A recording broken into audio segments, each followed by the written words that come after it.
Good evening, friend. Picture yourself seated by a crackling fire, the only sound piercing the stillness of an Arctic night. Above the sky is a canvas of stars, with the aurora borealis weaving ribbons of green and violet, as if the spirits themselves are painting the heavens. Tonight, I invite you to journey into the heart of the Arctic, a world of ice, wind, and mystery, where the Inuit Shamans, the Angakuk, wove their communities into the fabric of the unseen. Their lives were bound to the land, the sea, and the sky, their voices carrying whispers of a world beyond our own. Settle in, let the warmth of the story wrap around you, and let's begin. If you're enjoying this journey already, please consider subscribing to the channel. It helps keep these stories alive. The Arctic is not a place for the faint of heart. Stretching across vast expanses of what is now Canada, Greenland, and Alaska, the Inuit homeland is a realm of extremes. Winters plunge into months of darkness, where temperatures can drop to -40°C, the air so cold it bites at your lungs. Summers bring fleeting light, with the sun barely dipping below the horizon, casting a golden glow over tundra and ice. The land itself feels alive, snowdrifts hum with the wind, ice groans as it shifts, and the sea whispers secrets to those who listen. For the Inuit, every element of this world held meaning. The rocks, the animals, the sky, they were not just surroundings but kin, each with a spirit, each with a story. In this harsh yet breathtaking world, the Angakuk stood as a bridge between the seen and unseen. The word Angakuk itself, in Inuktitut, speaks to their role: a person of power, a seer, a healer, a guide. They were not chosen by ambition or lineage alone, but by the spirits themselves, marked by dreams, visions, or moments of profound connection with the world beyond.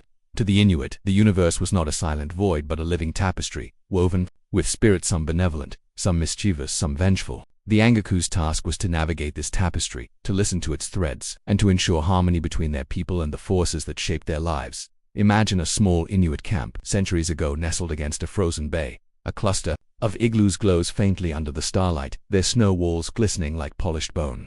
Inside one, a family huddles around a kulak, a stone lamp burning seal oil, its flame casting flickering shadows on the walls. The air smells of burning fat and smoked fish, and the soft hum of voices fills the space. But outside, the wind howls, carrying a chill that seems to speak of something restless.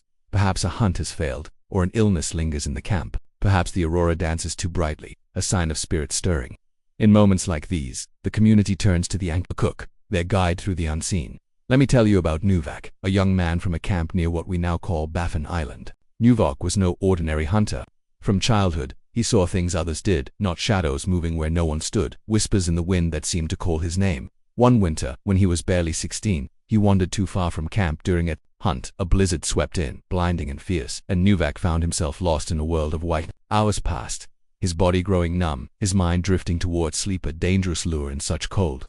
But then, he later said, a figure appeared through the snow, tall and shimmering, with eyes like polished obsidian. It spoke no words but pointed toward a sheltered cave. Nuvak stumbled inside, and when the storm cleared, he found his way home. The elders knew what this meant. Nuvak had been touched by the spirits, marked for a path few could walk. He resisted at first. Being an Angakuk was no light burden. It meant carrying the weight of the community's fears, hopes, and survival. But the visions grew stronger, the whispers louder, until he could no longer turn away. Under the guidance of an elder shaman, Nuvak began his training, learning to listen to the land, to call upon the spirits, and to wield the power that both protected and endangered those who held it. The Angakuk's role was not just spiritual but deeply practical. The Inuit lived in a world where survival demanded balance. A failed hunt could mean starvation, a sudden storm could claim lives. The Angakuk ensured that the community respected the spirits of the animals they hunted, the sea they fished, and the land they walked. They performed rituals to appease these spirits, to ask for abundance, or to seek forgiveness when taboos were broken. Their tools were simple yet sacred: drums made of caribou hide, amulets carved from bone, and the songs passed down through generations. But their true power lay in their ability to see what others could not, to hear the whispers of the Arctic night and translate them into guidance. Life in the Arctic shaped the Angakuk's practices in profound ways. The landscape itself was a teacher. The endless snow taught patience. The shifting ice taught adaptability. The aurora taught wonder. Every element of the environment was a partner in the shaman's work. A sudden crack in the sea ice might signal a spirit's displeasure. A raven circling overhead might carry a message. The Angakuk learned to read these signs, to weave them into the stories and rituals that held their people together.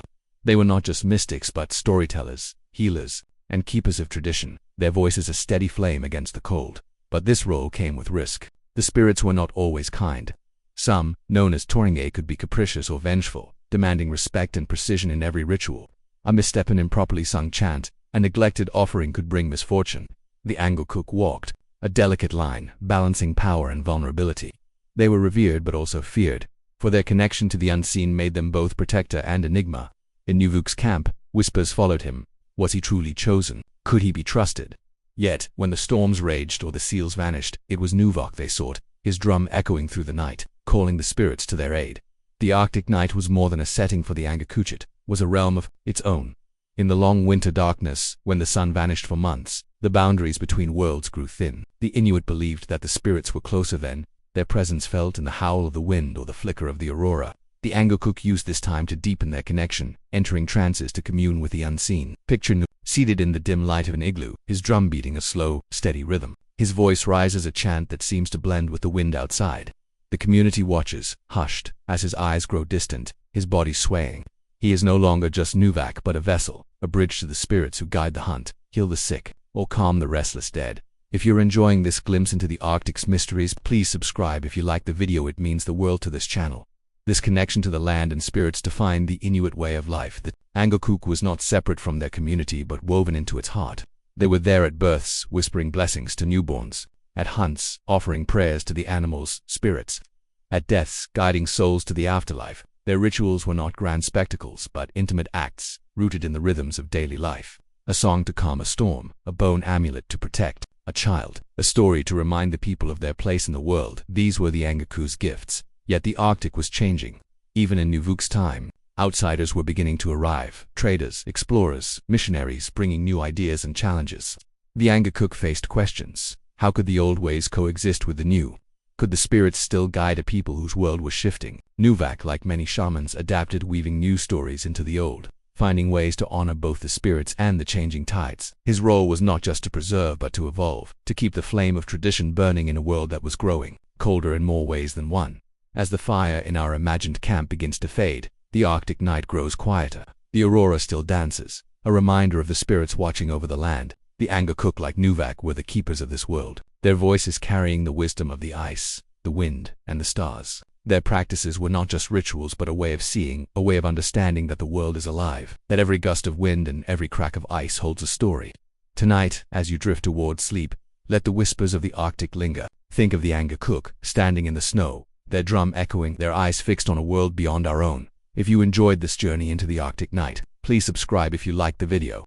The call of the spirits, the Arctic night lingers, doesn't it? The aurora's glow still hums faintly in the sky, and the soft crackle of our imagined fire carries us deeper into the world of the Inuit, where the Angakuk, like Nuvok, stood as a bridge to the unseen.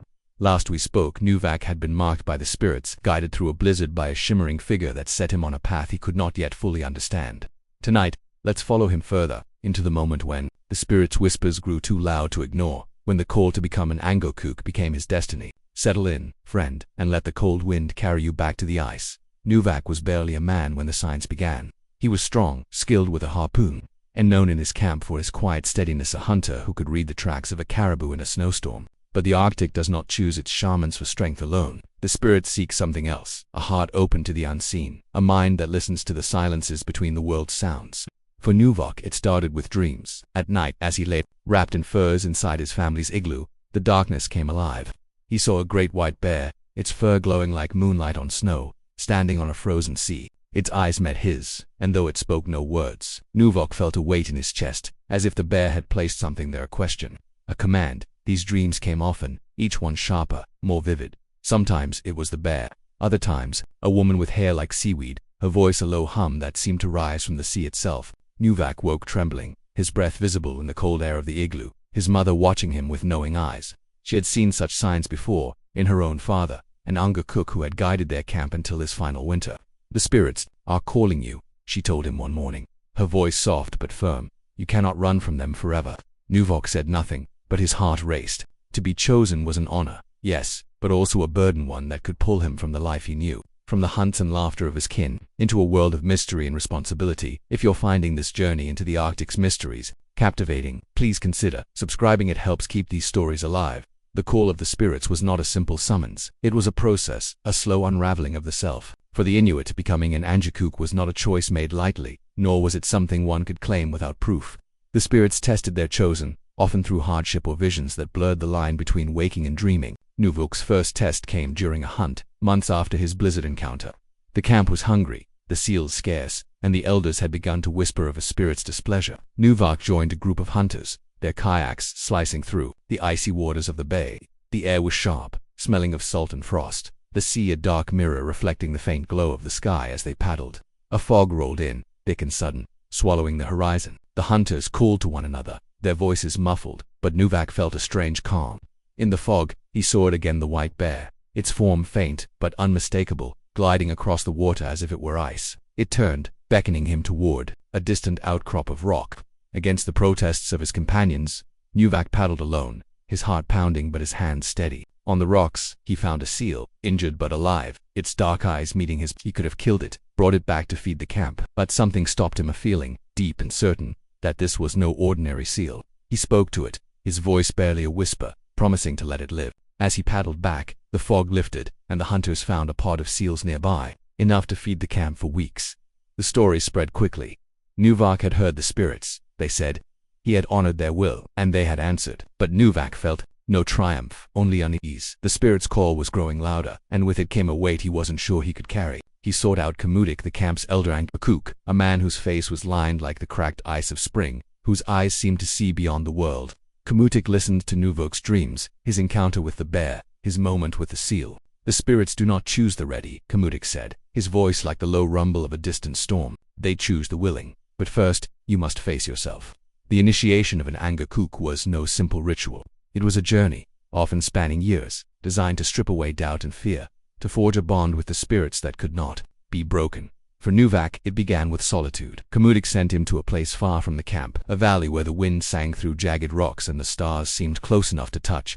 He was to stay there, alone, for 7 days, with only a small fire and a sealskin blanket. No food, no company, just the land, the sky, and whatever the spirits chose to show him.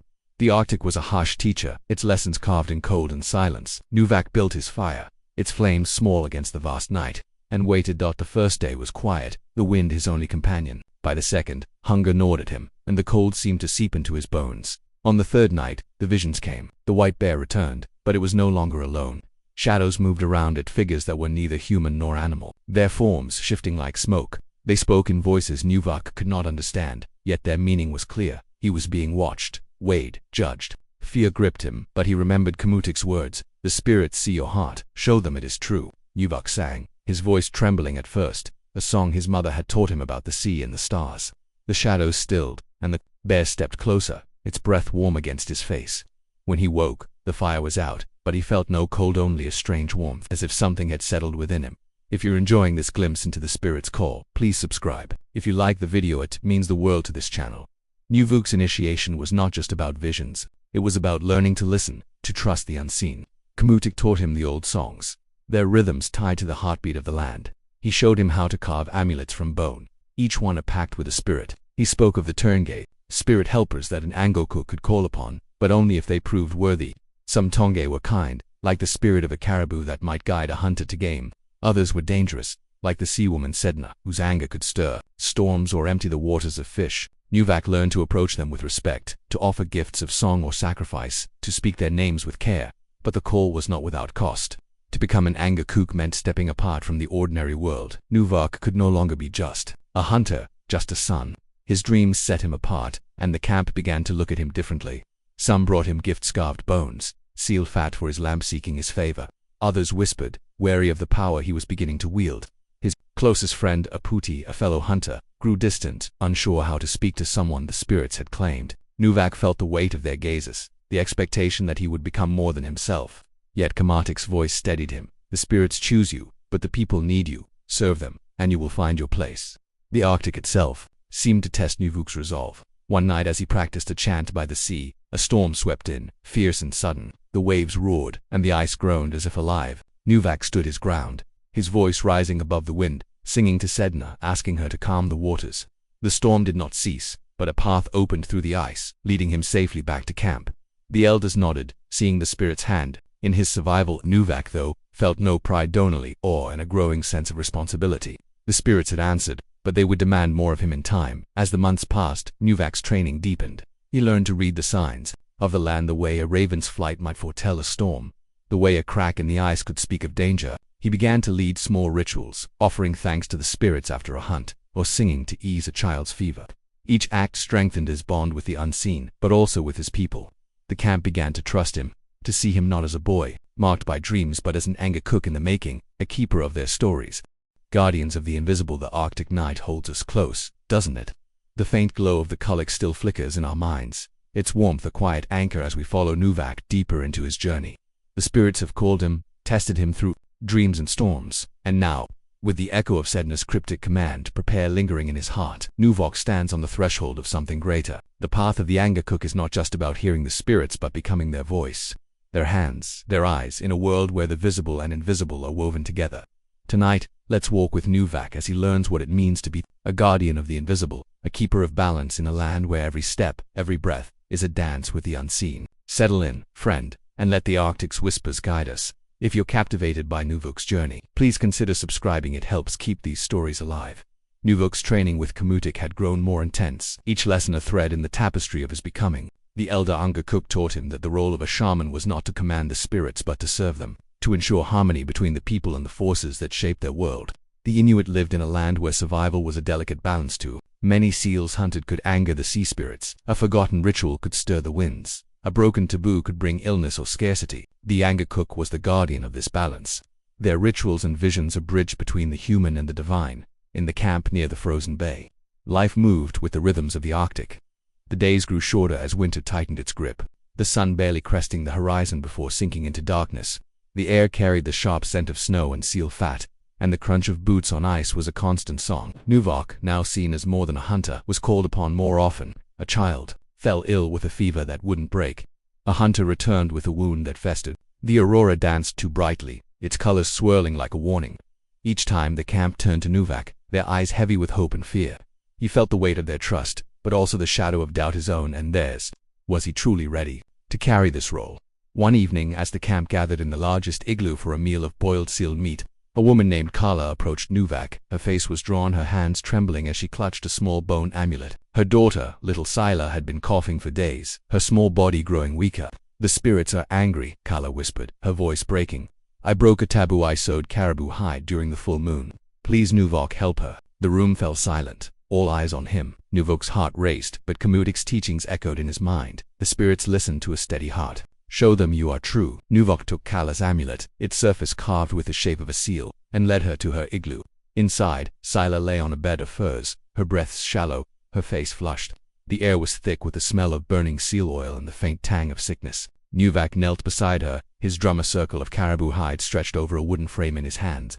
He began to chant a low rhythmic song that seemed to blend with the wind outside.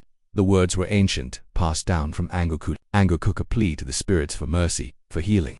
As he sang, he felt the room shift, as if the walls of the igloo had dissolved, leaving only the vast Arctic night. In his mind's eye he saw the white bear again, its presence steady, guiding him toward a figure cloaked in shadow, a spirit, perhaps, or a memory of Sila's strength. The chant grew louder. The drums beat a heartbeat against the silence. Nuvok offered the amulet to the spirits, placing it beside Sila, and burned a small piece of dried seaweed, its smoke curling upward like a prayer. Hours passed, the camp waiting outside, their murmurs a soft hum against the wind. When Sila's cough eased and her breathing steadied, Kala wept, grasping Nuvok's hands. "You've brought her back," she said. Nuvak only nodded, his own heart unsteady. He had felt the spirits' presence, their power moving through him, but he knew it was not his power alone. He was a vessel, a guardian, not the source. If you're enjoying this glimpse into the unseen world of the Angakok, please subscribe if you like the video. It means the world to this channel. This was only one of many moments where Nuvak learned the depth of his role. The Angakok was not just a healer but a mediator, a voice for the spirits when they grew restless. The Inuit world was alive with forces. Every animal, every stone, every gust of wind carried a spirit, and these spirits demanded respect. Hunter who killed a seal without offering thanks could anger its spirit, bringing scarcity. A woman who broke a taboo, like Kala, could disrupt the harmony of the camp. The Angakok's task was to mend these rifts, to listen to the spirits' grievances and guide the people back to balance. One winter the camp faced a greater challenge. The seals, usually abundant in the bay, had vanished. Days passed without a successful hunt, and the stores of meat dwindled. The elders gathered, their faces grim, and spoke of Sedna, the sea woman whose will governed the ocean's bounty. "She is angry," one elder said, his voice low. "Someone has broken her rules." The camp buzzed with whispers. Had someone failed to honor a kill? Had a taboo been ignored? Nuvok, still learning, felt the weight of their stares. Kamutik, now frail with age, placed a hand on his shoulder. "This is your time," he said. "Go to the sea, listen." Nuvok walked to the edge of the frozen bay, where the ice met the open water. The air was bitter, the wind carrying flecks of snow that stung his face. He carried his drum and a small offering, a sealskin pouch filled with dried fish, a gift. For Sedna, kneeling on the ice, he began to chant, his voice rising and falling like the waves he could hear beneath the surface. The song was one of apology, of respect, asking Sedna to release the seals and forgive the camp's mistakes. As he sang, the aurora flared above, its colors pulsing in time with his drum. He closed his eyes, and in the darkness, he saw her hair tangled with seaweed, her eyes fierce but not unkind. She pointed to the camp, and Nuvok understood. Someone had taken more than they needed.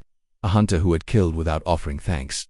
Returning to the camp, Nuvok called the hunters together. His voice, once hesitant, was steady now. "The spirits have spoken," he said.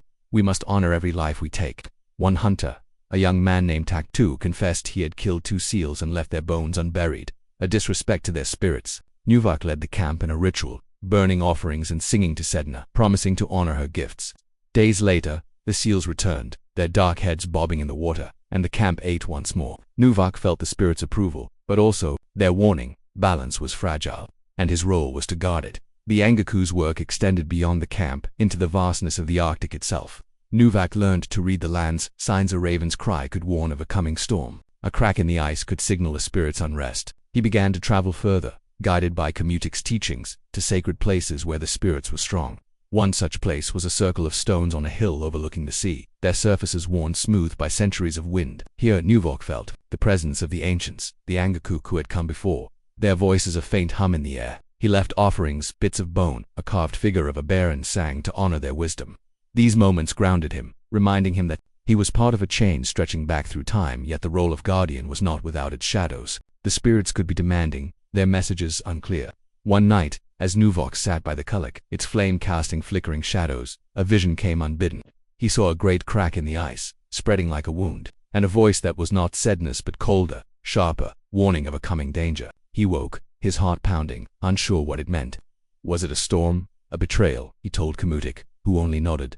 "The spirits do not always explain," he said. "Your task is to listen, to act, to trust." Nuvok felt the weight of those words, the vastness of the invisible world he was now bound to protect. The camp began to rely on Nuvok more as Kamutik's strength faded. The elder Angakuk watched him with pride but also caution, knowing the path was perilous. Nuvuk's mother too saw the change in her son. His eyes held a depth they hadn't before, a quiet certainty mixed with the burden of his calling. He was no longer just Nuvok, the boy who laughed with his friend Aputi on hunts. He was becoming a guardian, a keeper of the invisible threads that held his people together. As the Arctic night deepens, the stars burn brighter, and the wind carries the faint rhythm of a drum. Nuvok's role is growing, his connection to the spirits strengthening, but the path ahead is still shrouded in mystery.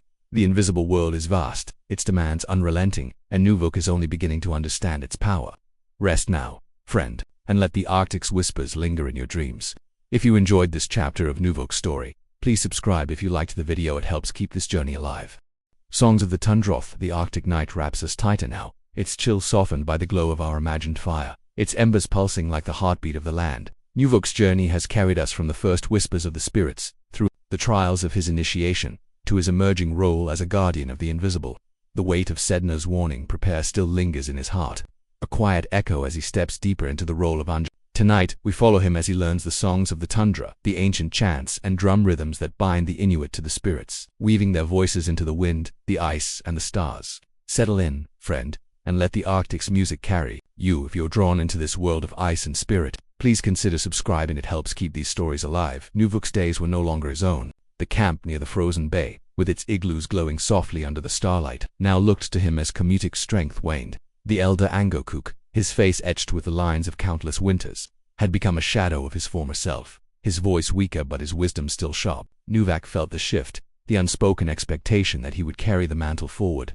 But to do so, he needed more than visions or courage. He needed the songs, the sacred rhythms that gave the Angakuk their power to call, to soothe, to heal. These were not mere melodies but threads in the fabric of the world, each note a pact with the spirits, each beat a step in the dance of existence. The songs of the tundra were as old as the Arctic itself, passed down through generations like the caribou trails etched into the snow. Kamutik taught Nuvok that every song had a purpose: to summon a spirit, to honor a hunt, to mend a broken bond.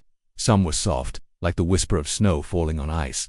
Others were fierce, like the howl of a storm. They were sung with a drum, Its caribou hide surface stretched taut over a wooden frame. Its beat a pulse that echoed the land's own rhythm. The drum was alive, Kamutik said, its voice a partner in the ritual. Nuvok learned to hold it with care, to strike it with precision, to let its sound carry his intentions to the unseen. One evening, as the camp gathered under a sky streaked with auroral fire, Kamutik called Nuvak to the center of the igloo. The air was thick with the scent of burning seal oil, the Kulik's flame casting shadows that danced like spirits on the snow walls. Sing, Kamutik said, handing Nuvak the drum. Call the spirits of the hunt. The camp watched, their faces a mix of hope and curiosity. Nuvok's hands trembled, the drum heavier than he expected. He closed his eyes, remembering the song Kamutik had taught him, a chant to honor the caribou, to ask their spirits for abundance. His voice began low, hesitant, the words feeling foreign on his tongue. But as the drum's beat steadied, his voice grew, weaving through the igloo like a thread of light. The camp joined in, their voices rising. A chorus that seemed to lift the very air. The song told of the caribou's journey, their hooves carving paths through the tundra, their breath steaming in the cold. It spoke of respect, of the hunters, promised to take only what was needed, to honor the spirit of each life given. As Nuvak sang, he felt a presence, not the white bear this time, but something gentler like the soft tread of hooves on snow. When the song ended, the camp was silent, the air heavy with something sacred. Kamutik nodded, his eyes gleaming. The spirits heard you, he said. The next day, a herd of caribou appeared near the camp, their numbers enough to fill the stores for weeks. Nuvak felt no pride, only awe. The song had worked, but it was the spirit's gift, not his own. If you're enjoying this journey through the songs of the tundra, please subscribe if you like the video. It means the world to this channel. The songs were more than rituals. They were a language, a way to speak to the world beyond. Nuvak learned their many forms. There were songs for healing, like the one he had sung for little Sila, her fever breaking under the weight of his chant. There were songs for the sea, to calm Sedna's anger or cool the seals to the hunters' kayaks. There were songs for the dead, to guide their souls to the afterlife, where they would dance under the aurora with the ancestors. Each song demanded precision. Wrong words or rhythms could offend the spirits, bringing misfortune. Nuvak practiced tirelessly, his voice blending with the wind, his drum echoing across the ice. One night a crisis tested his growing skill. A storm had raged for days, the wind so fierce it tore at the igloos, the snow blinding anyone who stepped outside. The camp was trapped, the hunters unable to leave, the food stores dangerously low. Whispers spread of Sedna's wrath, her hair tangled with the scenes of the camp. Nuvak, still young in his role, felt the weight of their fear. Kamutik, too weak to lead the ritual, guided him from his bed of furs. Sing to her, he whispered, sing to the sea. Nuvak ventured to the edge of the camp where the ice met the churning black water. The wind howled, stinging his face, but he stood firm, his drum raised against the storm. He began the song of Sedna, its rhythm slow and deep, like the pulse of the ocean. The words spoke of her power, her beauty, her pain, how her fingers, severed by her father, became the seals and whales, how her anger could shake the world. Nuvok's voice rose, carried by the wind, his drum a steady beat against the chaos. He offered a gift, a small bone carving of a seal, dropped into the water. As he sang, the storm's fury seemed to pause, the wind softening, the snow falling more gently. In his mind, he saw her against Sedna, her eyes less fierce, her hair untangling as if soothed by his song. When he returned to the camp, the storm that it had eased, and the hunters could paddle out the next day, returning with seals to feed the hungry.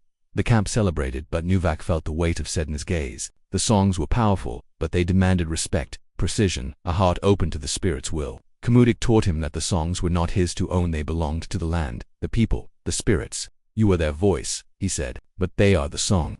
Nuvok began to understand. The Anglo cook was a vessel, not a master.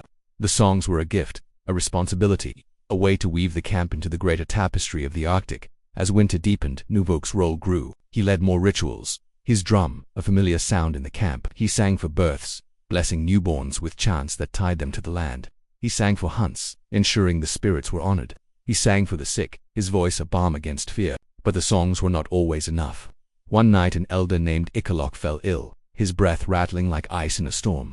Nuvok sang for hours, his drum steady, his voice pleading with the spirits. But Ikaluk's eyes grew dim, and by dawn he was gone.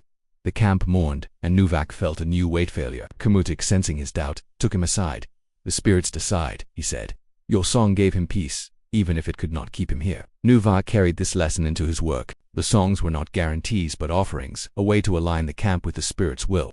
He began to experiment, weaving his own words into the ancient chants, speaking to the spirits in his own voice. One evening, as the aurora painted the sky, he sang a new song, one born of his dreams of the white bear. It spoke of strength, of wandering, of the bond between hunter and hunted. The camp listened, their faces soft in the firelight, and Nuvok felt a shift. The spirits were listening. The song became part of the camp's rhythm, sung by others when they faced the tundra's vastness, but the songs also brought challenges. Some in the camp, wary of Nuvok's growing power, whispered that his new chants strayed too far from tradition. Aputi, his old friend, confronted him one day by the frozen bay. "You changed the songs," Aputi said, his voice sharp. "What if the spirits turn against us?" Nuvok met his gaze, his heart heavy. "The spirits speak to me," he said. "I sing what they show me." Aputi walked away, his silence colder than the ice.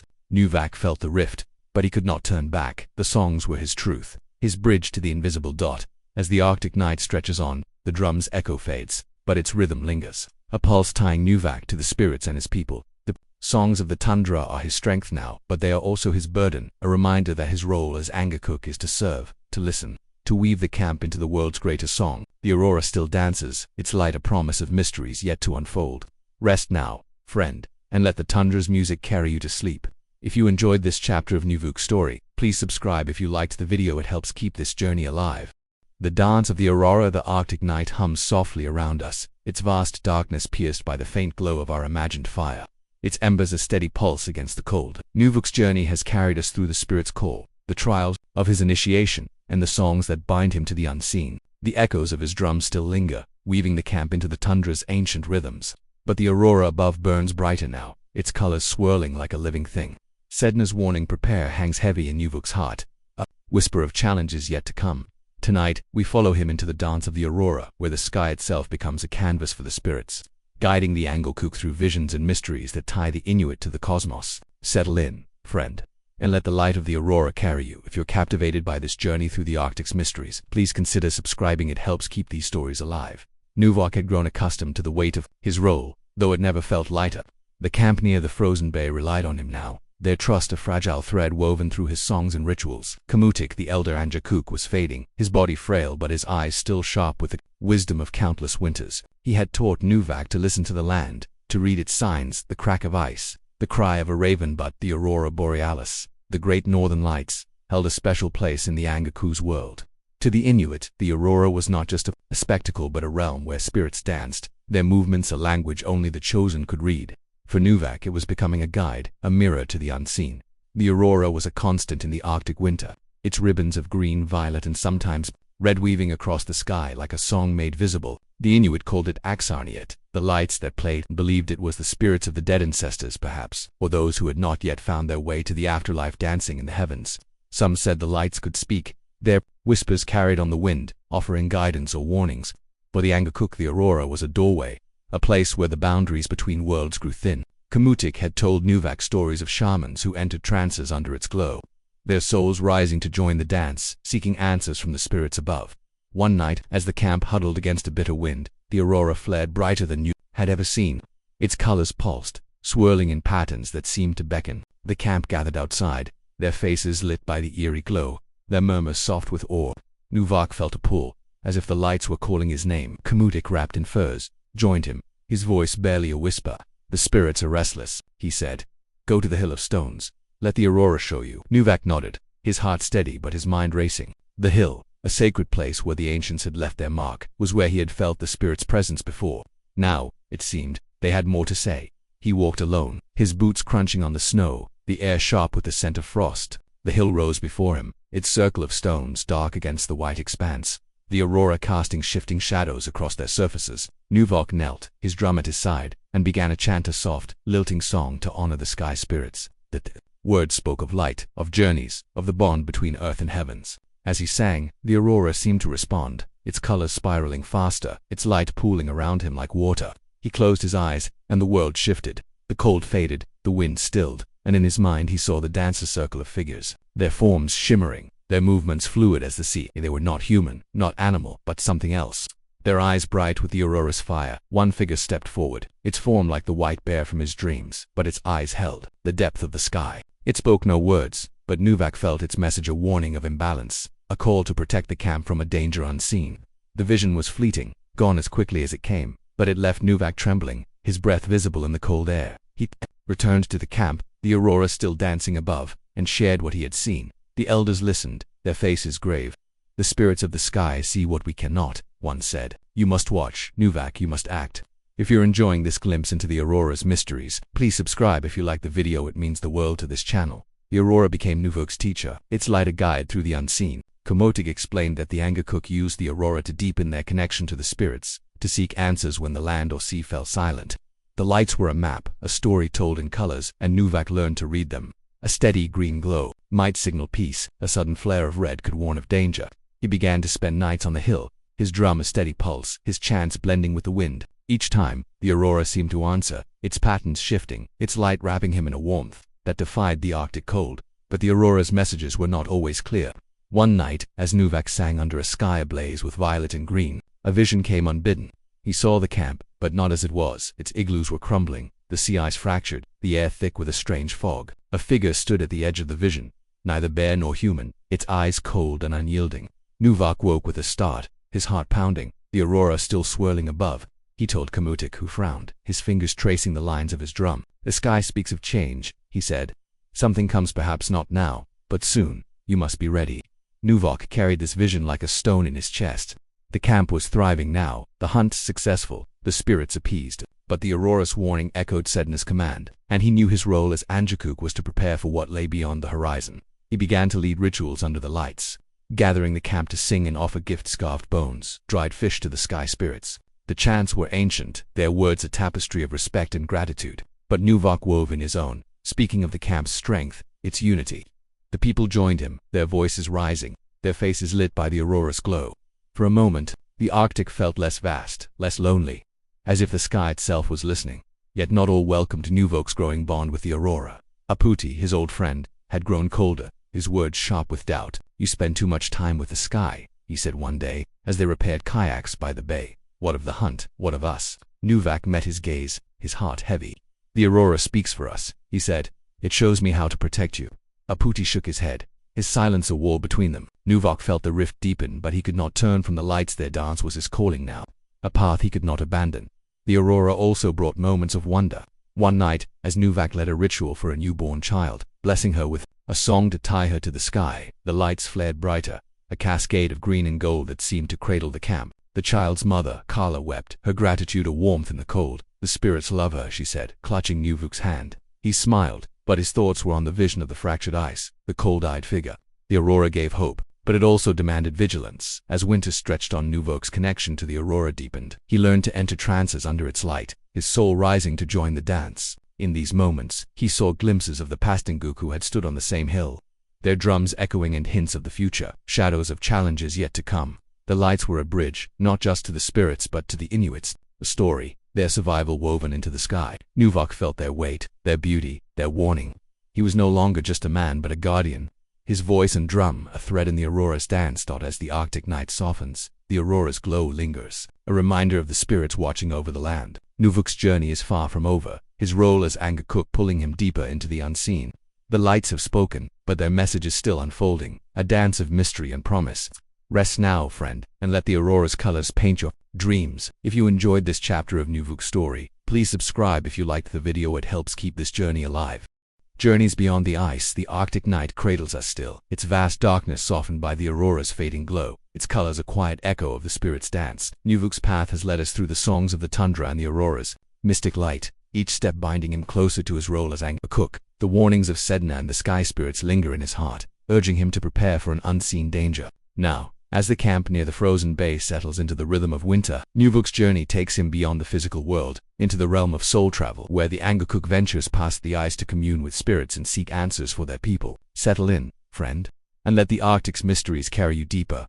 If you're drawn deeper into Nuvok's story, please consider subscribing. It helps keep these tales alive. Nuvok's role in the camp had grown undeniable. The people no longer saw him as the boy who hunted alongside them, but as a guardian, his drum and chants a lifeline to the unseen. Komotic, the elder Angakok, was now a shadow of his former strength, his guidance offered in whispers from his bed of furs. Nuvok felt the weight of his mentor's fading presence, but also the trust of the camp mothers brought their children to him for blessings. Hunters sought his songs before venturing onto the ice, yet the visions of fractured ice and the cold, a figure from the Aurora haunted him, a puzzle he could not yet solve. Komotic had hinted at a deeper skill, one that could unlock these mysteries, the ability to travel beyond the body, to journey into the spirit world. Soul travel, or Ananak, was the heart of an Angakok's power. It was a practice both revered and feared, for it meant leaving the safety of the physical world to walk among spirits, some kind, some dangerous, all unpredictable. Kamutik had spoken of it in hushed tones, his eyes distant as he described the sensation of rising from the body, of seeing the Arctic from above, its ice and tundra a shimmering map under the stars. The spirits live beyond the ice, he told Nuvak. To find them, you must let go of fear and trust the path they show you. Nuvak listened, his heart a mix of awe and trepidation. The idea of leaving his body, of drifting into a world where he had no control, was daunting, but the spirits' warnings demanded answers. The opportunity came during a long winter night, when the camp faced a new crisis. A hunter named Ukulak had not returned from a solo journey to track caribou. Days passed and the camp grew anxious, their murmurs heavy with fear. Had Ukulak fallen through the ice? Had a spirit claimed him? The elders turned to Nuvak, their eyes pleading. Kamutik, too weak to rise, called him close. You must find him, he whispered. Go beyond the ice. The spirits will show you. Nuvak nodded, his throat tight. He had never attempted soul travel, but the camp's need, the spirit's call left no room for doubt. He prepared in the sacred circle of stones on the hill, where the aurora's light felt strongest. The night was clear, the air sharp with the scent of snow, the stars a canopy above. Nuvak built a small fire, its flames small but steady, and sat with his drum.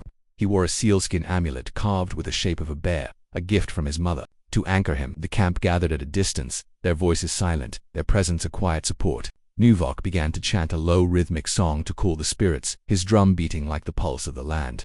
The words spoke of journeys, of crossing boundaries, of seeking truth in the unseen. As he sang, he focused on Ukulak, his friends' faces, laugh, the way he wielded his harpoon. The world began to shift. The cold faded, the fire's warmth a distant memory. Nuvak felt his body grow light, as if the aurora itself had lifted him. His vision blurred, then cleared, and he saw the Arctic from above, a vast expanse of ice and snow, the bay glinting under the starlight. He was no longer bound to the hill, no longer tethered to his body. Fear gripped him, but he clung to words, trust the path. A figure appeared before him, the white bear, its fur glowing, its eyes steady. It turned, moving across the ice, and Nuvak followed, his spirit gliding as if carried by the wind. The journey took him to a place he did not recognize, a frozen valley where the ice was cracked, the air thick with mist. There he saw Uke, slumped against a rock, his leg trapped under a fallen slab of ice. A shadow loomed nearby, its form indistinct but menacing, its presence cold. Nuvak called out, his voice a thought rather than a sound, and the shadow retreated, as if startled. The bear turned to him, its eyes urging haste. Nuvak focused, willing himself back to his body. When he opened his eyes, he was on the hill, the fire nearly out, the camp watching in silence. His breath was ragged, but he stood, his voice firm. I know where Ukulak is, he said. We must go now. If you're enjoying this journey into the spirit world, please subscribe if you like the video. It means the world to this channel. Nuvak led a group of hunters to the valley, guided by the vision. The journey was treacherous, the ice shifting under their feet, the wind biting at their faces. When they found Ukulak, he was as Nuvak had seen, trapped, weak, but alive. The hunters freed him, wrapping him in furs and carrying him back to the camp. As they worked, Nuvak noticed a strange mark on the ice, a pattern like claws, not of any animal he knew. The shadow from his vision lingered in his mind, a reminder that the spirit world was not always kind. Ukulak, once warmed by the color, grasped Nuvak's hand. I saw something, he whispered. A shadow, watching me. Nuvak nodded, his heart heavy. The spirits had guided him, but they had also shown him their dangers. Soul travel became a cornerstone of Nuvak's work, though each journey carried risk. Kamutik taught him to prepare carefully, to use amulets, to sing specific chants, to anchor his spirit to the physical world. Without these, an Angkor could become lost, their soul trapped in the unseen.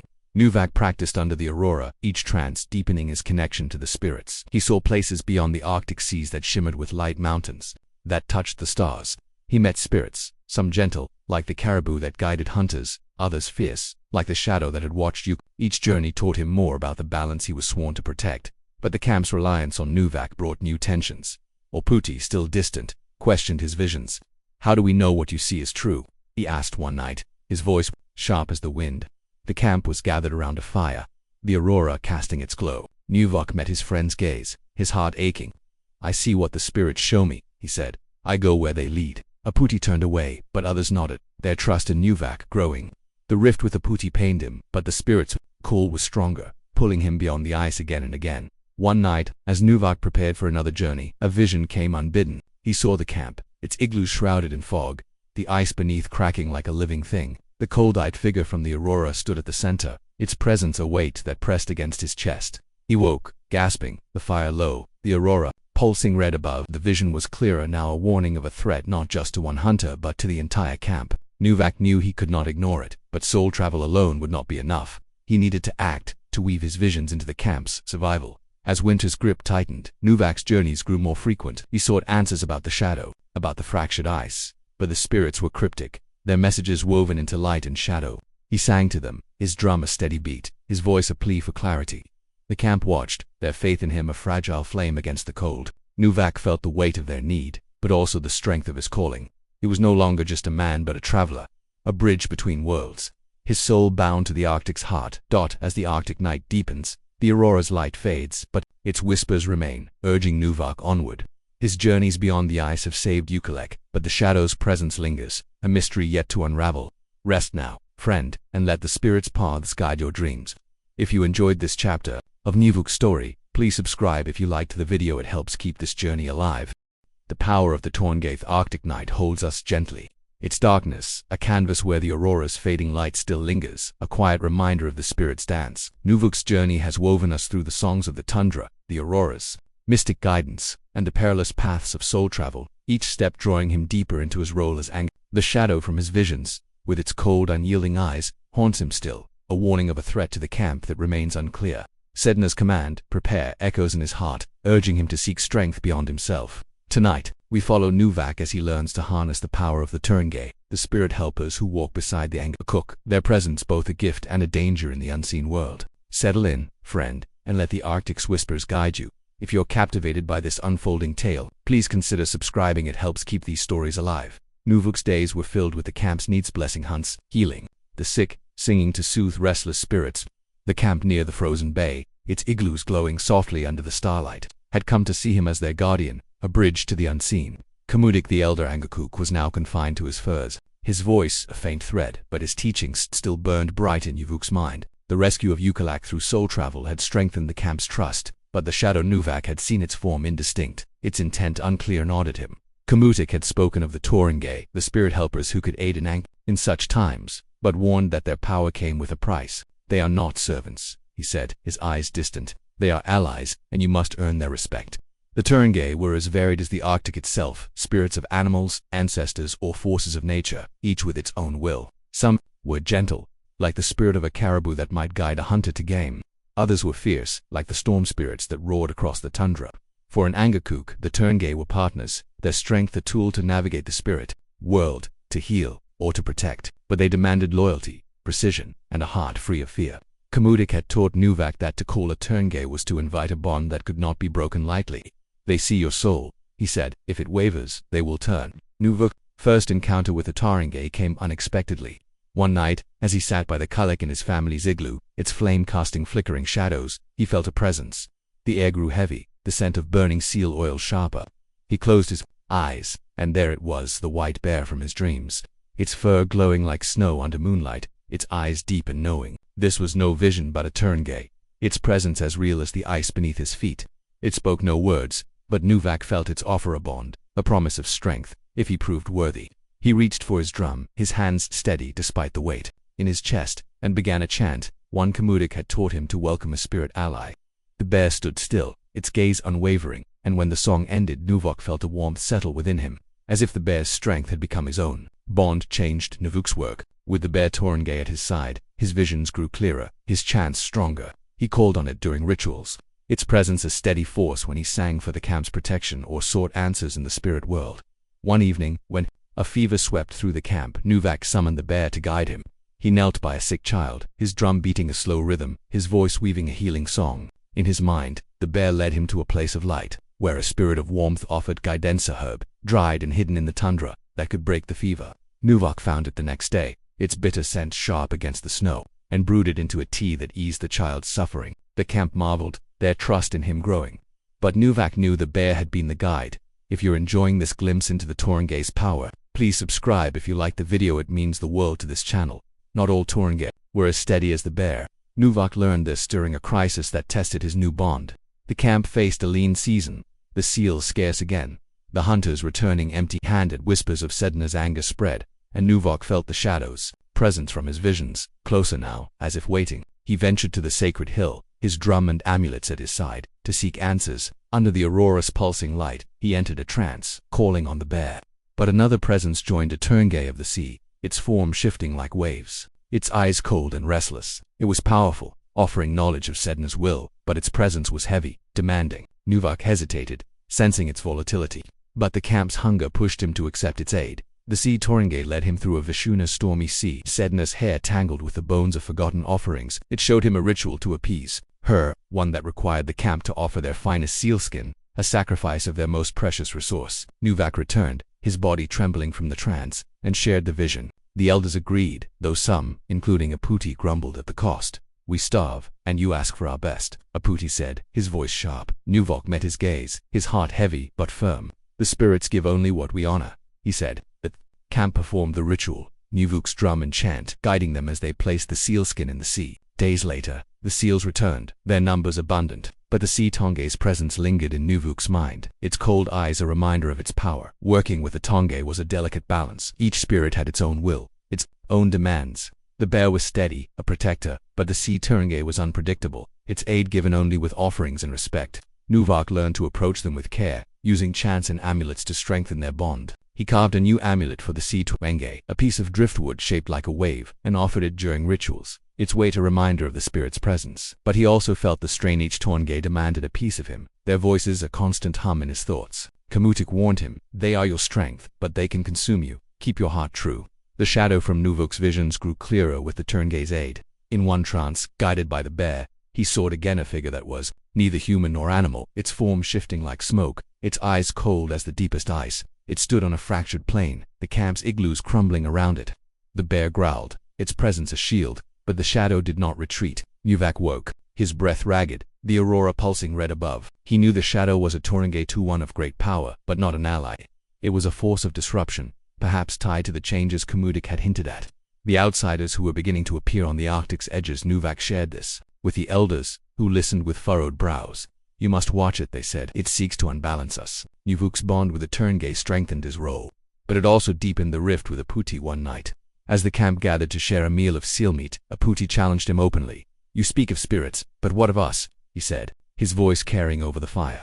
"You live in their world, not ours." The camp fell silent, their eyes on Nuvok. He felt the sting of Aputi's words, but the bear's warmth steadied him. "I serve you by serving them," he said. "The Turenge guide us all." Aputi turned away, but others nodded, their faith in Nuvok a fragile flame against the growing tension as winter deepened. Nuvok relied on the Torenge more. The bear guided his visions, the sea Torenge sharpened his rituals.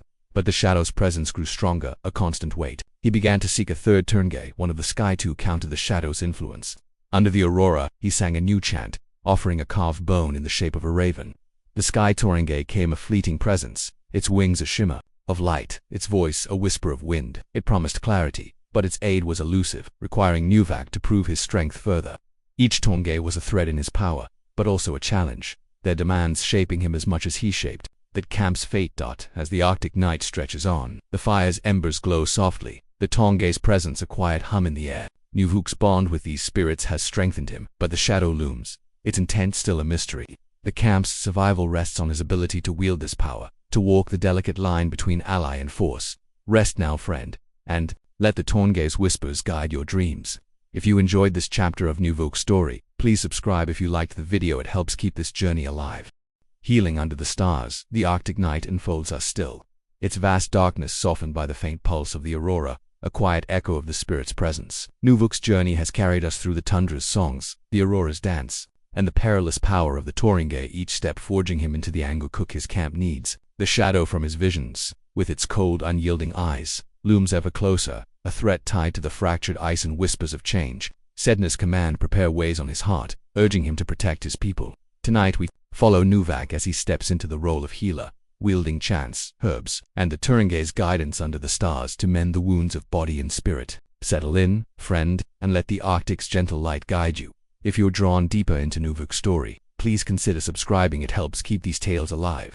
The camp near the frozen bay had come to rely on Nuvok's growing strength. Kamutik, the elder Angkor, was now a frail figure, his voice a whisper from his bed of furs, his guidance a fading flame. Nuvok felt the weight of his mentor's absence, but the camp's trust steadied him. The Turenge, the white bear, the restless sea spirit, and the elusive sky raven had become his allies, their presence a hum in his thoughts. Yet the shadow from his visions lingered, its intent unclear, a reminder that his role was not just to guide but to protect. Healing, Kamutik had taught him, was the Angaku's greatest gift, a way to mend the rifts between body, spirit, and the unseen world. Healing was no simple task in the Arctic. The cold was relentless, turning small wounds into festering dangers, fevers into threats that could claim a life in days. The Inuit lived in balance with the land, but illness was a constant shadow. Children coughed in the night. Hunters returned with gashes from jagged ice. Elders weakened under winter's grip. Nuvak had already proven himself, easing little Silas fever and guiding the camp through lean times, but healing demanded more than songs. It required knowledge of the land's gift herbs hidden in the tundra, oils from seals, bones for amulets, and a connection to the spirits that could turn a chant into a cure. One night, as the aurora cast a soft green glow over the camp, a crisis called Nuvak to act. A young hunter named Kiak had returned from a hunt, his arm torn by a bear's claw, the wound red and swollen. The camp gathered in Kiak's igloo, the air thick with the scent of burning seal oil and the temps of blood. His wife Naya clutched his hand, her eyes wide with fear. "Save him," she whispered to Nuvak. He nodded, his heart steady but his mind racing. Kamutik's words echoed. Healing is a dance. Your voice, the spirits, and the body move as one. Nuvak knelt beside Kiak, his drum at his side, a pouch of dried herbs, tundra rose and willow bark tucked into his parka. He began with a chant, its rhythm slow and deep, calling on the bear Torenge for strength. The words spoke of renewal, of blood flowing clean, of spirits mending what was torn. As he sang, he crushed the herbs, mixing them with seal oil to form a paste, its bitter scent sharp in the close air. The bear's presence was strong, its warmth guiding Nuvok's hands as he applied the paste to Kiok's wound. He placed a bone amulet, carved with the bear's shape, on Kiok's chest, a plea for protection. The camp watched, their breaths held, as Nuvok's drum echoed, its beat blending with the wind outside. Hours passed, the aurora pulsing above, and Kiok's fever broke, his breathing easing. Naya wept her gratitude, a warmth in the cold. Nuvak felt the bear's approval, but also its reminder. Healing was a gift, not a guarantee. If you're enjoying this glimpse into the healing arts of the Angakuk, please subscribe if you like the video. It means the world to this channel. Nuvuk's healing went beyond the body. The Inuit believed that illness often stemmed from a rift with the spirits, a broken taboo, a forgotten offering, a soul out of balance. The task was to find the cause, to mend the unseen as well as the seen. One evening, an elder named Artuat came to Nuvak, her eyes clouded with worry. She had not slept for days, plagued by dreams of a dark sea and a voice that whispered her name. "Something is wrong," she said, her voice trembling. "The spirits are restless."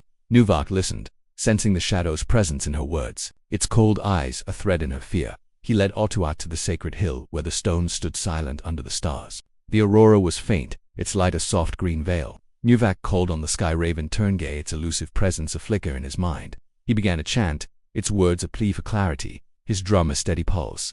As he sang, he burned a small offering of dried seaweed, its smoke curling upward like a prayer. In his vision, he saw Atuate's soul, tangled with shadows, not the cold-eyed figure, but smaller spirits, perhaps born of a forgotten ritual. He spoke to them, his voice calm but firm, promising respect if they released her. When he opened his eyes, Atuate's face was softer, her breathing steady. "The dreams are gone," she said, her voice a whisper of relief. Nuvak nodded, but the shadow's absence worried him. It was still out there, waiting. Healing strengthened Nuvak's bond with the camp, but it also deepened the rift with Aputi. His old friend watched from a distance, his silence heavy with doubt. One night, as the camp shared a meal of boiled seal meat, Aputi spoke, his voice loud enough for all to hear.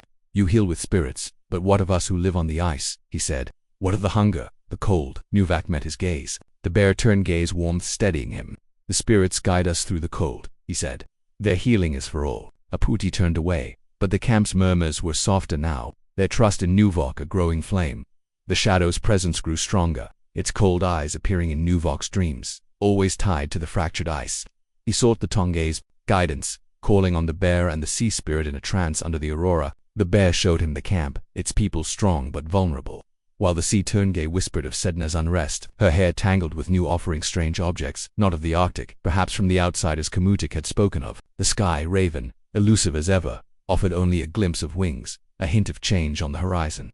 Nuvak woke, his heart heavy with the shadow's threat. Healing the camp meant more than mending wounds. It meant preparing for what the spirits warned of. Nuvok began to teach the camp small rituals, sharing the land's gifts, herbs, oils, simple chants to strengthen their bond with the spirits. He showed Kala how to burn tundra rose for her daughter's cough, taught Yukalak to carve amulets for protection. The camp listened, their hands learning the Angaku's ways, but Nuvak knew the shadow required more. He sought Komatik's counsel, the elder's voice faint but clear. "The Tonge are your strength," he said.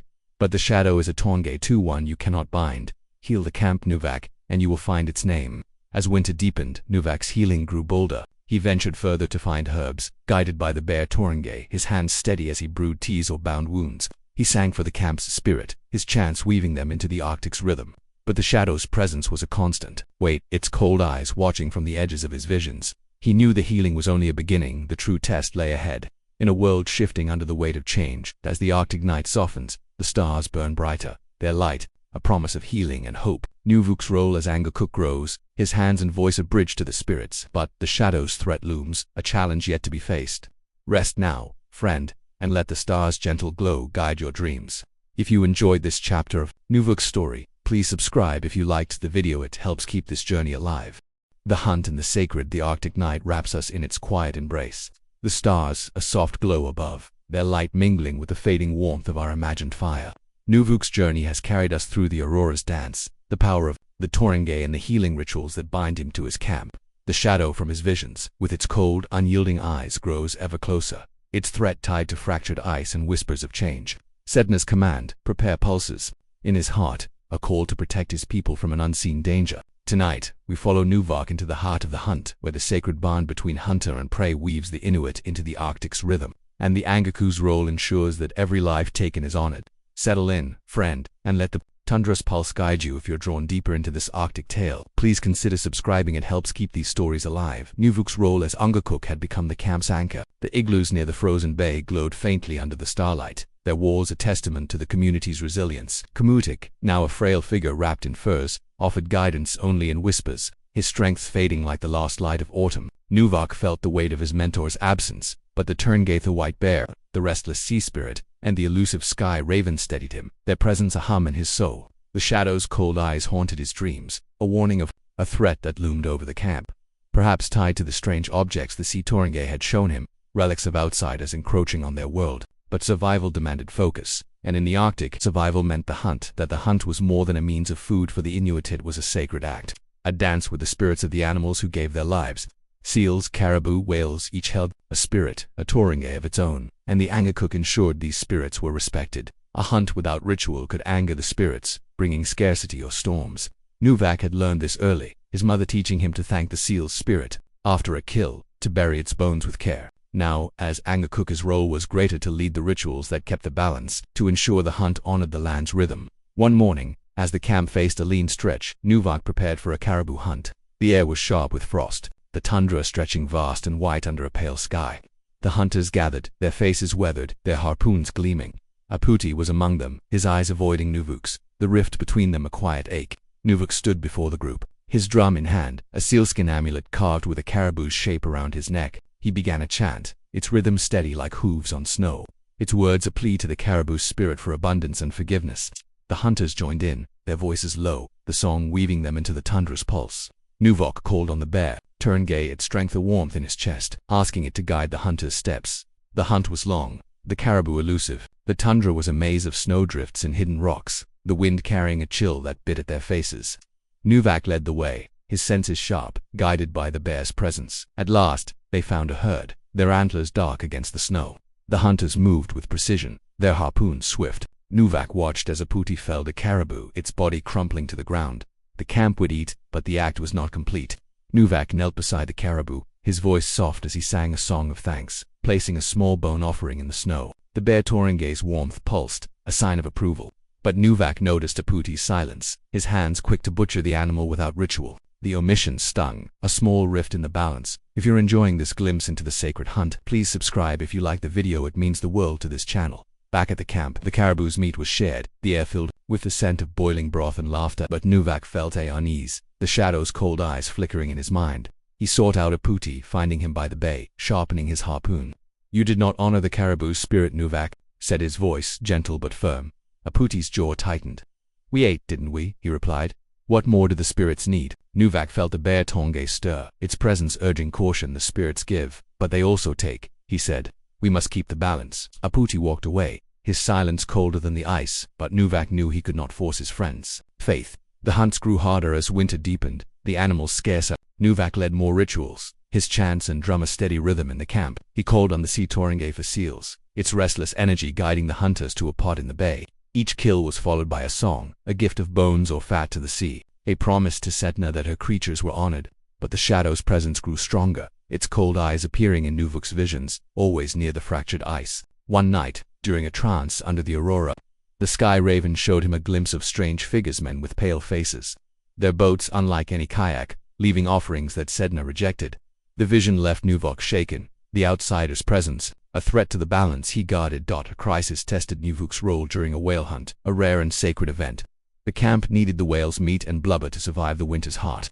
The hunters prepared their kayaks, their faces tense with anticipation. Nuvok stood on the ice, his drum beating a deep rhythm, his chant calling on the sea Turngae and Sedna herself. The words spoke of respect, of gratitude, of the whale's gift to the people. The hunt was grueling, the whale powerful, its tail churning the sea. When it was finally taken, the camp erupted in joy.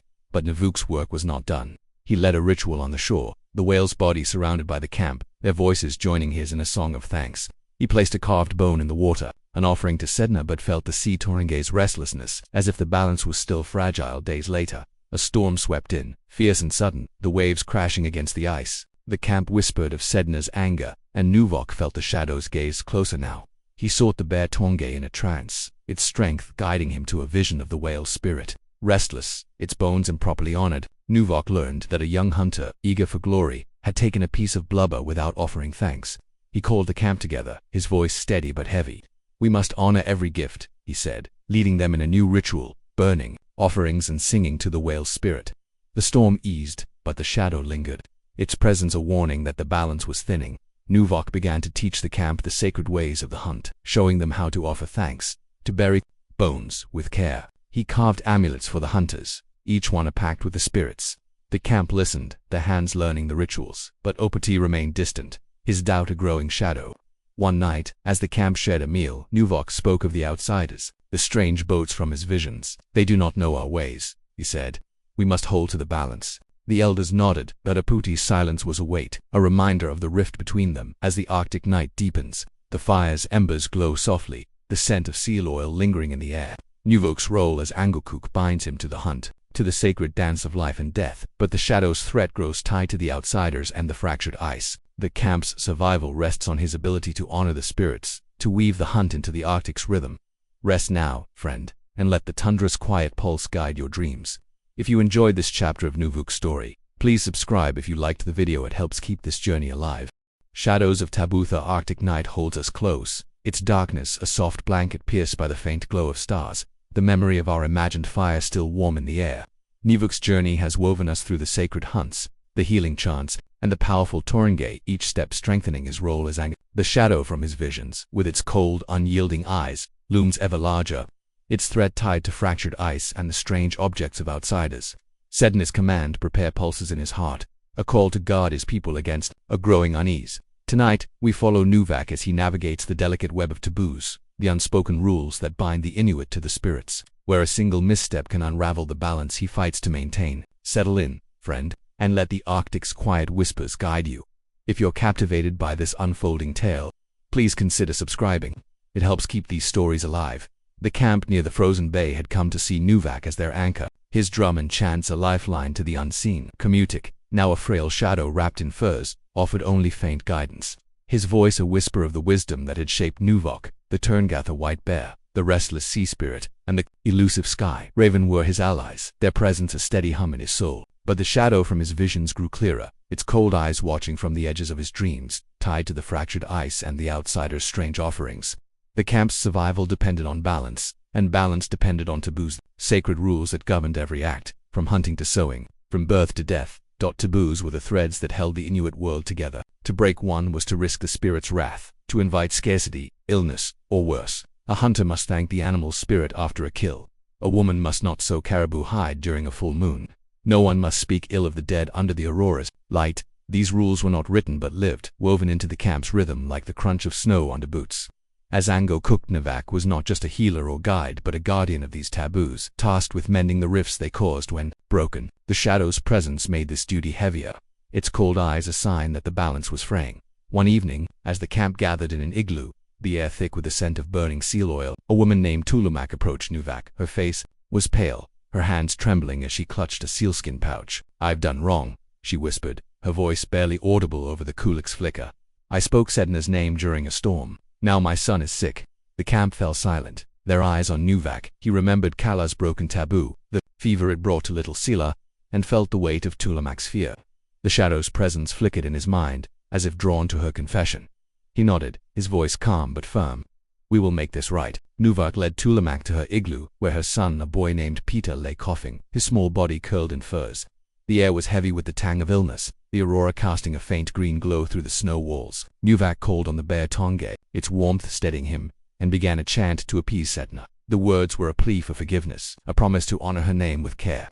He burned a small offering of dried fish, its smoke curling upward, and placed a bone amulet by Pet's side as he sang. He felt the sea Turnge stir, its restless energy joining the ritual. The boy's cough eased, his breathing steadying, and Tulimak wept, her gratitude a warmth in the cold. But Nuvak felt the shadow's gaze, closer now, as if feeding on the broken taboo. If you're enjoying this glimpse into the delicate balance of taboos, please subscribe if you like the video. It means the world to this channel. The incident with Tulamak was not isolated. The camp was growing restless, the lean winter and the shadow's presence fraying their discipline. Nuvak noticed small-bridged hunter who forgot to bury a seal's bones, a woman who whispered a forbidden name under the aurora. Each misstep brought unease. The spirit's displeasure felt in failed hunts or sudden storms. Nuvak worked, tirelessly leading rituals to mend these rifts, his drum and chants a steady rhythm against the camp's fear. But the shadow's cold eyes appeared in every vision, its form tied to the fractured ice, a sign that the taboos were more than rules. They were a shield against a greater threat. One night, a greater breach tested Nuvuk's skill. A young hunter, named Saiku, eager for status, had killed a polar bear without offering thanks, its bones left scattered on the ice. The camp woke to a howling storm, the wind tearing at the igloos, the sea ice groaning as if alive. Whispers spread of Sedna's anger, or perhaps the bear's spirit, seeking vengeance. Nuvak felt the shadow's presence, its cold eyes gleaming in the storm's chaos. He sought Komotik, whose frail voice was barely audible. "The spirits demand balance," he said. "You must face this with a bear Tonge's strength." Nuvak ventured to the sacred hill, the storm raging around him. Under the aurora's flickering light, he began a chant, his drum a defiant pulse against the wind. The words were a plea to the bear's spirit, an apology for Saiku's disrespect. Nuvak offered a carved bone, shaped like a bear, and buried it in the snow, a promise of honor. The bear Tonge joined him, its presence a shield. But the shadow was there too, its form clearer, figure of smoke and ice, its eyes cold as the deepest sea. Nuvok's voice faltered, but he pushed on, calling on the sea Tonge for strength. The storm eased, the ice stilled, but the shadow did not retreat, its presence a warning that the taboos were weakening. Nuvok confronted Saiku before the camp, his voice steady but heavy. "You broke the balance," he said. "The spirits gave us the bear, and you took without giving." Saiku hung his head, the camp's eyes on him. Nuvak led a ritual, the camp joining in a song of apology, their voices weaving through the night. The bear's spirit was appeased, but Nuvak felt the shadow's gaze, its cold eyes tied to the outsider's strange offerings, the fractured ice of his visions. The taboos were a shield, but they were fraying under a new weight. The rift with Apati deepened. One evening, as the camp shared a meal, Apati spoke, his voice sharp. "You chase shadows and taboos, but what of us who hunt?" he said. Nuvak met his gaze, the bear Tonge's warmth steadying him. "The taboos protect us," he said. "Without them, the spirits turn." Apati walked away, his silence a growing shadow, but the camp's trust in Nuvak held their faith a fragile flame. Nuvak began to teach them, showing mothers how to honor the moon's cycles, hunters how to thank the animals. The camp listened, their hands learning the rituals, but the shadow's presence grew, its cold eyes watching every misstep. In a trance under the aurora, Nuvok sought the sky raven, Turinge, its elusive wings a flicker in his mind. He saw the camp, its igloos shrouded in fog, the ice beneath cracking. The shadow stood at the center, its form clearer, Turinge of disruption, perhaps drawn by the outsider's arrival. The raven offered no answers, only a whisper of change. Nuvak woke, his heart heavy, knowing the taboos were his shield, but the shadow was testing their strength. He resolved to watch closer, to mend every breach, to prepare for what the spirits warned of. As the Arctic night softens, the stars gleam brighter, their light a reminder of the delicate balance Nuvok guards. The taboos are his guide, but the shadow's threat grows, tied to the outsiders and the fractured ice. The camp's survival rests on his ability to mend these rifts, to weave the people into the spirit's rhythm. Rest now, friend, and let the Arctic's quiet whispers guide your dreams. If you enjoyed this chapter of Nuvok's story, please subscribe if you liked the video. It helps keep this journey alive. The fire of storytelling. The Arctic night cradles us still, its vast darkness softened by the faint shimmer of stars. their light a quiet echo of the aurora's dance. Nuvuk's journey has woven us through the sacred hunts, the delicate web of taboos, and the healing chants that bind him to his camp. The shadow from his visions, with its cold, unyielding eyes, grows ever more present, its threat tied to fractured ice and the strange offerings of outsiders. Sedna's command, prepare, beats in his heart, urging him to shield his people from a looming danger. Tonight we follow Nuvak into the heart of storytelling, where the Angaku's voice carries the myths, legends, and wisdom of the Inuits, keeping the camp's spirit alive against the shadow's chill. Settle in, friend, and let the fire of these stories warm you. If you're captivated by this Arctic tale, please consider subscribing. It helps keep these stories alive. Nuvuk's role as Angakuk had become the camp's heartbeat. The igloos near the frozen bay glowed softly under the starlight, their walls a testament to the community's endurance. Kamutik, now a frail figure lost in furs, offered only faint whispers of guidance, his strength fading like the last embers of a fire. The Turingath, the white bear, the restless sea spirit, and the elusive sky raven were Nuvuk's allies, their presence a steady hum in his soul. But the shadow's cold eyes haunted his visions, its form clearer now, a torngay of disruption, tied to the outsiders, strange boats and the fractured ice of his dreams. The camp's survival rested on balance, and Nuvak knew that stories were as vital as hunts or rituals, weaving the people into the Arctic's timeless rhythm. Storytelling was the Inuit's lifeblood, a fire that burned through the long winter nights. Myths of Sedna, the sea woman whose severed fingers birthed the seals. Tales of the great white bear, guardian of the ice. Legends of ancestors dancing in the aurora. These were not just tales but truths, maps of the unseen world. The Angakuk was their keeper, their voice a bridge between past and present, spirit and human. Kamutik had taught Nuvok that stories were power, their words a chant that held the camp together. Tell them well, he had said, his voice a whisper. The spirits listen, and so do the people. One night, as the camp gathered in the largest igloo, the air thick with the scent of burning seal oil and boiled caribou meat, Nuvok felt the need for a story. The winter had been harsh, the hunts lean, and the shadow's presence weighed on the camp, their murmurs heavy with unease. Aputi's doubt lingered, his silence a shadow of its own, and Nuvak knew the camp needed more than rituals. They needed hope. He stood by the kulak, its flame casting flickering shadows, and began a tale, his voice low and warm, like a fire-kindling dot. He spoke of Kiviak, the wanderer, a hero whose journeys spanned the Arctic's vastness. Kiviak faced storms, spirits, and monsters, his courage alight against the darkness. Nuvuk's words painted the scene, the howl of the wind, the glint of ice under starlight, Kiviak's kayak slicing through waves. He wove in the bare Turingay, describing how it guided Kiviak through a blizzard, its strength a mirror of the camp's own. The children's eyes widened, their fear forgotten. The elders nodded, their faces soft in the firelight. As Nuvak spoke, he felt the bear's presence, its warmth urging him on. The story ended with Kiviak's return, his wisdom strengthening his people, a promise that the camp, too, would endure.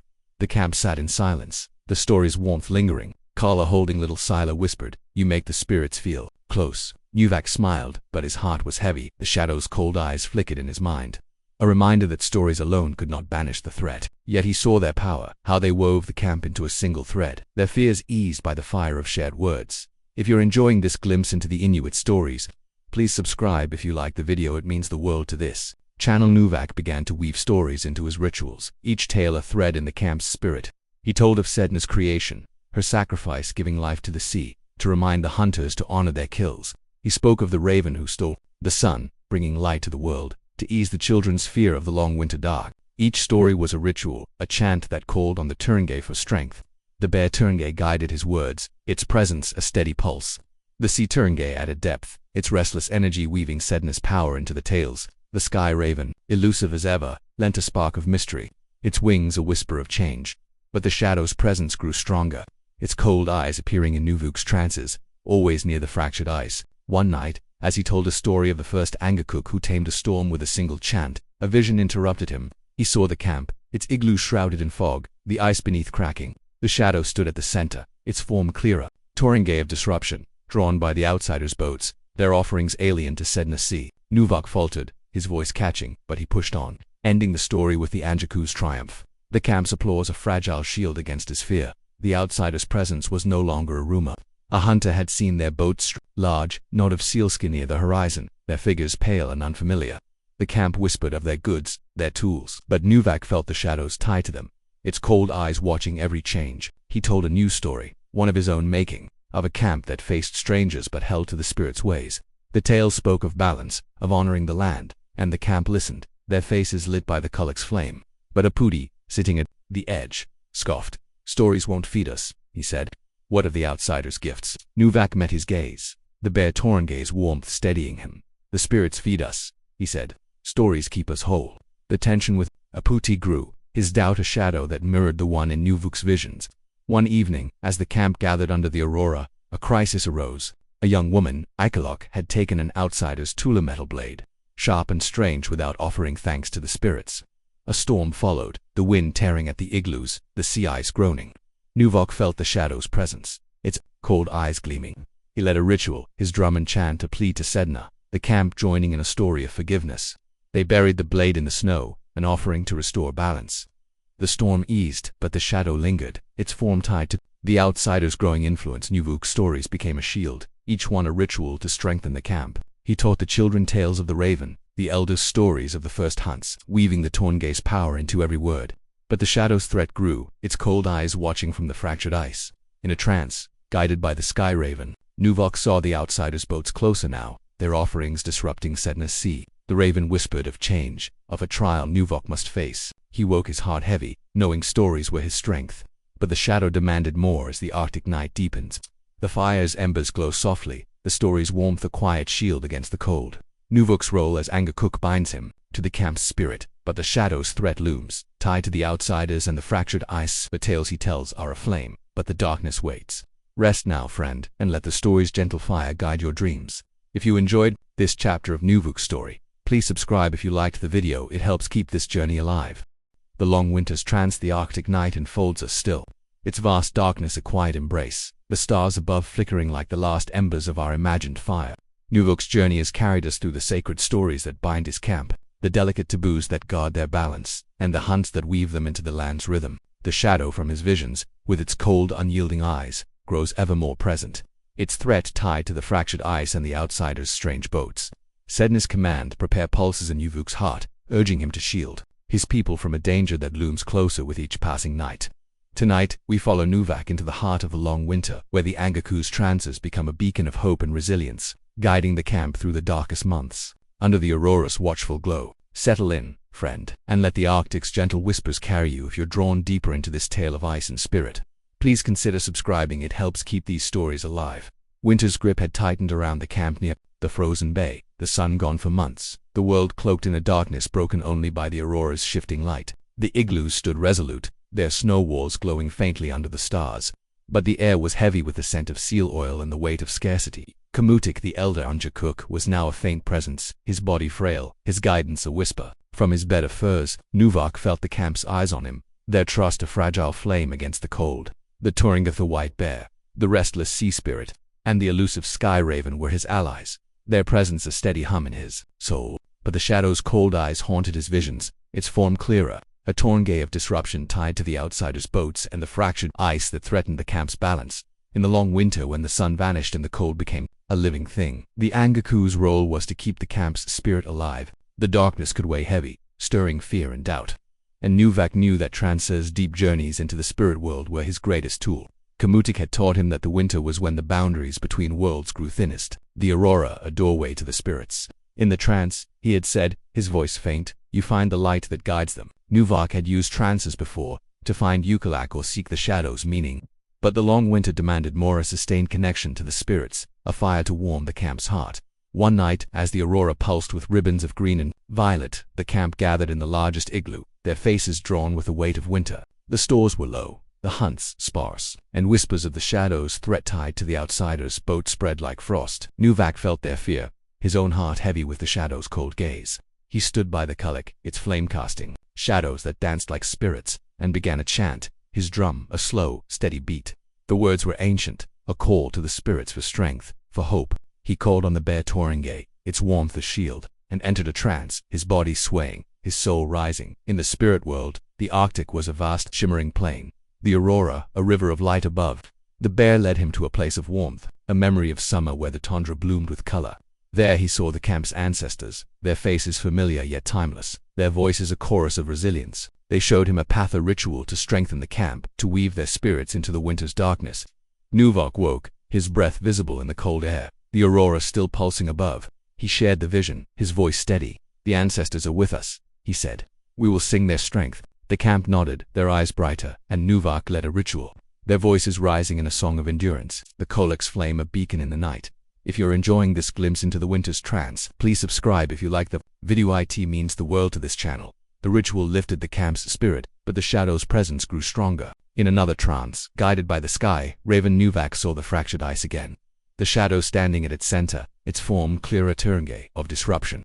Its power tied to the outsider's boats now anchored closer to the bay. The Raven whispered of a trial, a need to face the shadow directly. Nuvok woke, his heart pounding, and sought Kamutik's counsel. The elder's eyes, dim but sharp, met his. The trance shows truth, he whispered. But you must act in this world. Nuvok nodded, knowing the winter's trances were not just visions but calls to action. He began to lead nightly rituals, each one a trance to seek the spirit's guidance. The camp gathered under the aurora, their voices joining his chants, their hands offering gifts, scarved bones, dried fish to the spirits. Nuvok's trances took him deeper, to places where the sea met the sky, where the ancestors danced with a Torrengay. He saw glimpses of the shadows, intent to force, seeking to unravel the camp's balance, drawn by the outsider's disregard for the land's rules. Each trance left him weary, his body cold, but the bare Torngay's warmth and the camp's trust kept him steady. One night, a crisis tested his resolve. A storm trapped the hunters, their kayaks unable to reach the seals. The camp's hunger grew, and Aputi's doubt fled, his voice sharp in the igloo. Your trances do nothing, he said. We starve while you dream. Nuvok felt the sting, the bare Torrengay urging patience. The spirits show us the way, he said, his voice calm. He entered a trance, calling on the sea Torrengay, its restless energy guiding him to a vision of a hidden cove where seals gathered. He led the hunters there, the storm easing as if Sedna herself had listened. The hunt was successful, but Aputi's silence was colder, his doubt a shadow that mirrored the one in Nuvok's visions. Nuvok's trances became a rhythm, a fire in the winter's dark. He taught the camp small chants, simple rituals to call on the ancestors, to strengthen their spirit. Kala learned to sing for her daughter. Ukulak carved amulets for protection, their hands weaving the spirits into daily life. But the shadow's presence grew, its cold eyes watching from the fractured ice. In a trance, the sky raven showed Nuvok the outsider's boats, their offerings metal tools, strange cloth disrupting Sedna's sea. The raven's wings whispered of a confrontation, a need to face the shadow before it broke the camp. As the long winter stretched on, Nuvok's trances grew deeper, his body weary but his spirit strong. He saw the ancestors' faces, their wisdom a guide, but also the shadow's growing power, its cold eyes a challenge he could not ignore. He resolved to prepare the camp, to weave their strength into the spirit's rhythm, to face the trial the raven foretold. The aurora pulsed above, a reminder that the spirits were watching, their light a fragile hope against the dark dot. As the Arctic night softens, the stars gleam brighter, their light a promise of resilience. Nuvok's trances are a fire, warming the camp through the winter's heart, but the shadow's threat looms, tied to the outsiders and the fractured ice. The trial awaits a test of his role as Angry Cook. Rest now, friend, and let the aurora's gentle glow guide your dreams. If you enjoyed this chapter of Nuvok's story, please subscribe if you liked the video. It helps keep this journey alive. Echoes of the ancients. The Arctic night holds us gently, its vast darkness softened by the faint shimmer of the aurora, its colors a quiet echo of the spirit's presence. Nuvok's journey has woven us through the long winter's trances, the sacred hunts, and the delicate balance of taboos, each step forging him deeper into his role as The shadow from his visions, with its cold, unyielding eyes, looms ever closer, its threat tied to the fractured ice and the outsider's strange boats disrupting Sedna's sea. Her command prepared beats in Nuvok's heart, urging him to protect his camp from a trial that now feels imminent. Tonight we follow Nuvok into the final chapter of this tale, where the echoes of the ancients, the wisdom of past Angakuka guide him to face the shadow, weaving the camp's past and present into a legacy of resilience. Settle in, friend, and let the Arctic's timeless whispers carry you. If you're captivated by this unfolding tale, please consider subscribing. It helps keep these stories alive. The camp near the frozen bay stood resilient, its igloos glowing softly under the starlight, their walls a testament to the Inuits' endurance. Kamutik, the elder Anjok, was now a faint presence, his body frail, his voice a whisper lost in furs. Nuvok felt the weight of his mentor's absence, but the Torringatha white bear, the restless sea spirit, and the elusive sky raven were his strength, their presence a steady hum in his soul. The shadow's cold eyes haunted his trances, its form clear now a turngay of disruption, drawn by the outsiders' boats and their alien offerings that angered Sedna. The camp's survival rested on Nuvok's ability to weave their traditions into a shield, to face the shadow before it broke the balance he had fought to maintain. The long winter had tested the camp, but Nuvok's stories, chants, and trances had kept their spirit alive. The aurora, a constant companion, was more than light. It was a bridge to the ancients, the Angakok who had walked before, their wisdom etched into the land, the sea, the sky. Kamudik had taught Nuvok that the ancients were never truly gone. Their voices lingered in the wind, their strength in the stones of the sacred hill. Listen to them, he had whispered. They will show you the way. As the shadow's threat grew, Nuvok knew he needed their guidance to face the trial the sky raven had foretold. One night, as the aurora flared with ribbons of green and gold, Nuvok felt a pull to the sacred hill. The camp was quiet, the air sharp with the scent of snow and seal oil, the stars a canopy above. He carried his drum and a new amulet, a bone carved with the shape of a raven, an offering to the sky.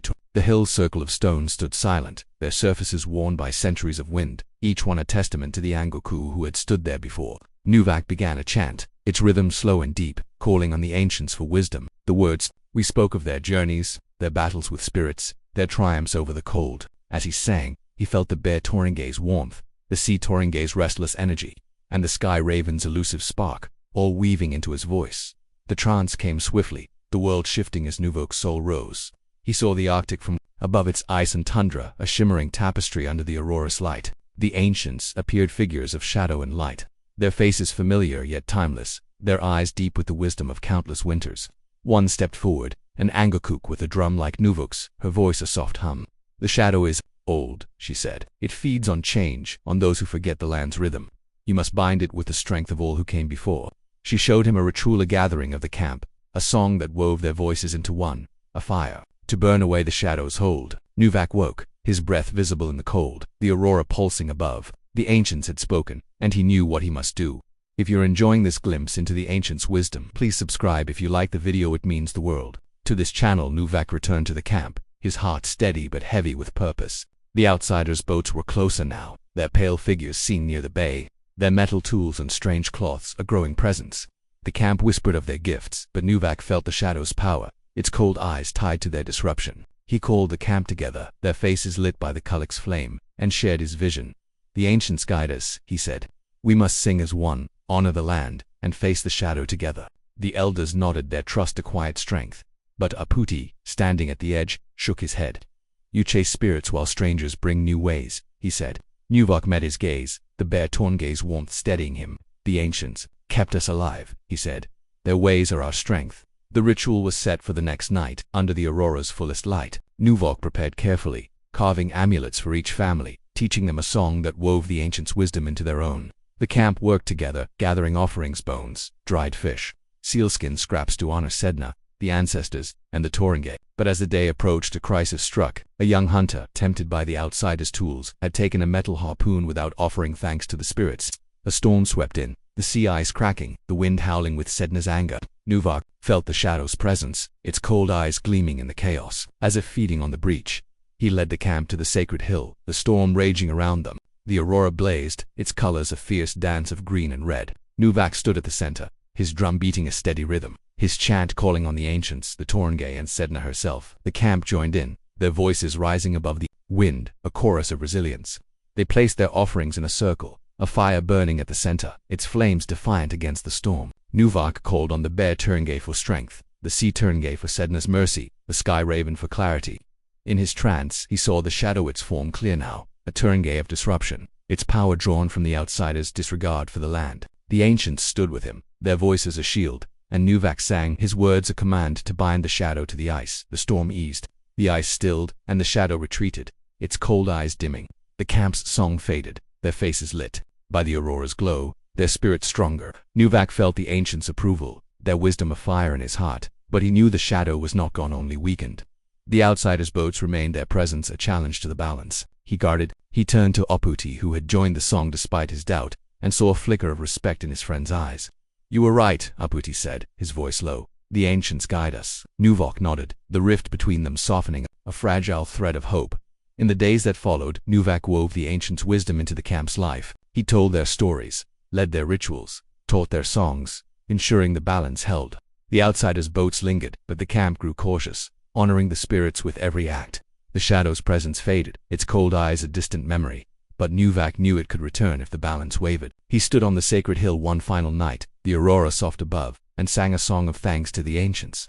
Their echoes a promise that the camp would endure. As the Arctic night softens, the stars burn brighter, their light a testament to The ancients' legacy. Nuvuk's journey as Angakok has bound him to the camp, their strength woven into the spirit's rhythm. The shadow is held at bay, but the outsider's presence lingers, a challenge for the future.